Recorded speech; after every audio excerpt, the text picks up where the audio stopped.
Au Maroc, l'événementiel est une activité multiséculaire qui prend ses origines dans les traditionnels moussols, organisés depuis des siècles dans les 4 coins du royaume.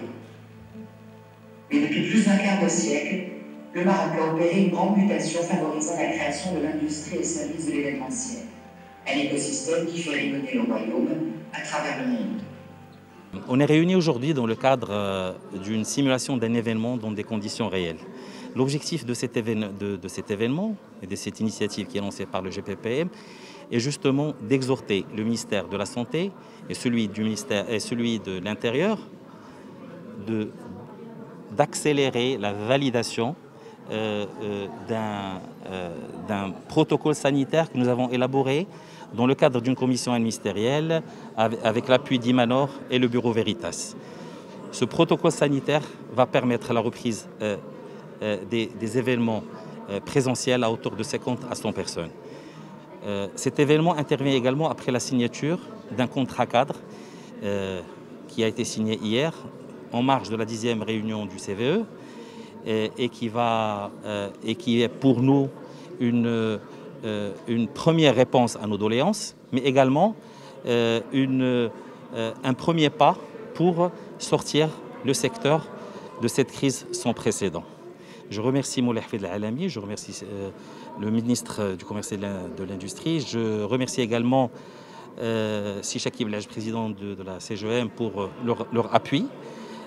Et nous espérons que ce contrat cadre sera appliqué dans les plus brefs délais pour permettre justement à des centaines, pour éviter des centaines de licenciements, mais également des milliers de faillites dans les jours qui suivent. Alors, on n'a pas encore le détail du contrat programme, ça va être annoncé en fin de semaine. Mais il y a un volet social qui est certainement le maintien de 2000 dirhams, mais également un volet bancaire, certainement qui sera faciliter l'accès aux entreprises opérant dans le domaine à accéder à des crédits avec des taux très...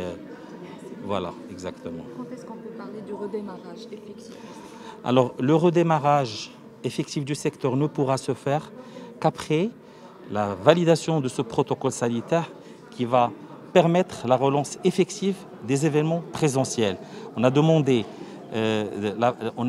actuellement d'augmenter le nombre de participants de 20 à 50, voire 100, et de démontrer à ces gens-là, à démontrer à tout le monde, organisateurs, donneurs d'ordre, que l'événementiel ne représente pas des risques plus que l'industrie, plus que le commerce ou plus que la restauration. Alors ce contrat programme est un premier pas. Un premier pas parce que nous avons pu avoir un acquis très important, c'est celui de la tutelle. Maintenant on a une tutelle du ministère du Commerce et de l'Industrie et pour nous déjà c'est le premier acquis. Donc on a on a un ministère qui va défendre les intérêts de ce secteur-là. Maintenant, il y a des mesures qui vont très rapidement permettre à des gens de garder le personnel ou d'avoir des facilités bancaires qui vont leur permettre de souffler un petit peu. Mais je pense que le travail va bientôt commencer avec le ministère pour signer un autre contrat programme pour le développement de ce secteur.